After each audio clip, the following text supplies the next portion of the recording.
Dobar dan i dobrodošli u program N1 i odmah pitanje je li bilo kontakata između Domovinskog pokreta i HDZ-a? Koliko znam nije, sa mnom nije niko razgovarao. Mislim da moje iskustvo govori da teško bi HDZ u ovim okolnostima pristao na takav obrat. To je uglavnom skupina oportunista koji uvijek ziheraški se ponašaju. Prema tome ja ne očekujem to, a kad bi uopće do toga došlo, teško bi, ja mislim, prihvatili neke naše uvjete od konkretnih reformi koje ova vlada nikako ne provodi do europskih politika gdje imamo drugačije stavove što se tiče položaja Hrvatske u Europi. Dakle, vi u ovom trenutku mislite da baš nijedan član vašeg kluba nije spreman podržati Andreja Plenkovića u Saboru? Evo, mi bi trebali imati konzultacije oko toga, nisam stigao sa svima o tome razgovarati, ali vjerujem da bi bili jedinstveni kako god bilo, tako da tu nemam sumnje, funkcioniramo sad dobro. Međutim, ovo što vidimo zadnjih dana zaista upućuje na zaključak da je kadrovski bazen HDZ-a plitak i da teško nalaze zamjenu za bivšeg ministra.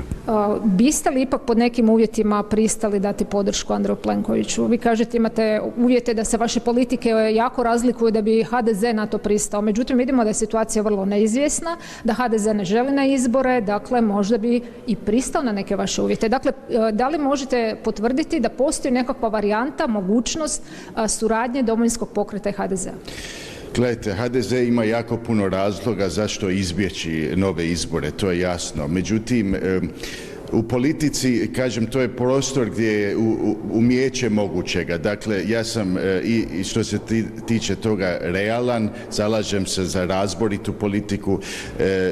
Inače u ovom prostoru, što se mene tiče, mogu lakše zamisliti neku buduću suradnju sa HDZ-om nego sa ljevicom. Dakle, ja sam o tome... HDZ u svakom slučaju ne kuca na zatvorena vrata. Evo, ja ne bi to isključio, ali mislim da sada to nije baš aktualno jer do toga nije ni došlo, niti sam vidio signale za tako nešto, a situacija jest neizvjesna, pa ne mogu, kratko iskustvo u politici me naučilo da ne isključujem ništa.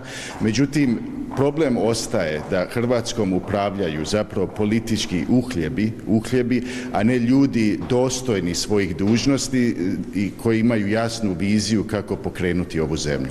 S obzirom da ste još uvijek za sada u oporbi, kako razmišljate o prijedlogu i to dvije inicijative, s jedne strane lijevo progresivnih snaga, s druge strane Mosta, oko raspuštanja Sabora? Hoćete li to podržati? Jeste li vi za to da se ide na izvanredne izbore i Sabor raspusti? Mi smo i spremni za taj rasplet, međutim način kako se to odvija u javnosti nije dobar. Ja sam rekao da to može lako dovesti do kontraefekta. Dakle, imamo oporbene klubove koji se natječu ko će biti glasniji u traženju prijevremenih izbora, a znamo da ta odluka se ne može donijeti bez HDZ-a. Prema tome, od toga ništa.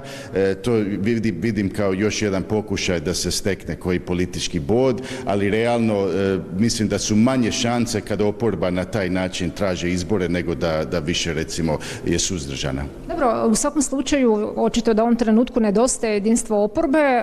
Evo, kako ocjenjujete uopće tu vrstu komunikacije, odnosa? Neki dan predsjednik HSS-a Krešo Beljak je rekao da ga vi ni ne pozdravljate u Saboru. Zašto su takvi odnosi? Nisam vidio tu izjavu, nemam ništa protiv gospodina Beljaka, međutim upozorio bi na jedan tweet njegov od prije gdje je na neki način izrazio žaljenje da UDBA nije više naših emigranata ubila u inozemstvu. Možda je mislio konkretno i na moje roditelje, ne znam, oni su u Americi već dugo. Tako da on sam sa sobom bi trebao neke stvari raščistiti, ja nemam nikakve probleme pozdraviti svakog kolegu na hodnicima Sabora. Samo kratko još, gospodin Beljak kaže da je u ovom trenutku jedini način da se HDZ makne s vlasti, da se ujedini cijela oporba, dakle neovisno o ideološkim razlikama, predznacima i slično. Vidite li vi takav scenarij, biste li ulazili u takve saveze? Gledajte, realno, teško mi je zamisliti uopće zajedničku platformu sa krajnjom ljevicom. Dakle, nisam nikad to tajio. To se sad odvija u Mađarskoj, taj scenarij gdje svi surađuju kako bi pokušali svrgnuti Orbana. Mislim da trebamo ipak reći da od nekih principa ne odustajemo. Dakle, ne može se spojiti, recimo, moj stav o obitelji i kako treba voditi primjerice hrvatsko školstvo, a kako ljevica istovremeno zapravo nameće rodnu ideologiju već u osnovne škole. Prema tome, to su nespojive stvari, to je jedan primjer, da ne govorim sad o ekonomskoj politici gdje imamo sasvim suprotne stavove o ulozi države. Dakle, ja sam za manju državu, tako vidim borbu protiv korupcije, da se na neki način smanji prostor zloupotrebe moći, a ljevica traže još veću ulogu države i to su nespojive stvari, mislim da je to nemoguće. Gospodine Bartulice, hvala vam lijepo na gostovanju u našem programu.